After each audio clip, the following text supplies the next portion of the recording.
Before starting the wiring, the camera needs to be set up.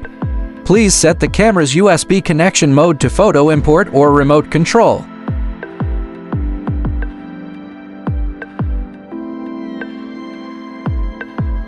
Next, plug the Type-C control cable into the Type-C port on the left side of the camera body.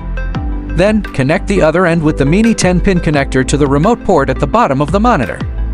Now, proceed with the connection settings on the monitor. Tap the screen to bring up the menu, then tap Camera, select USB. When the camera control panel appears on the monitor, it means the connection is successful. Tap Rec, starts or stops video recording on the camera. Tap Iris, adjusts the aperture value. Tap Shutter, adjusts the shutter speed. Tap ISO, adjusts the ISO sensitivity. Tap Focus. In AF mode, you can perform touch focus directly on the monitor. In MF mode, use the buttons on the control panel to adjust focus. Tap WB, selects or changes the white balance mode.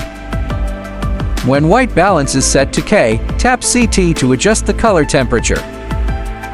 When ISO is set to auto or the camera is in automatic modes, tap EV to adjust the exposure compensation value.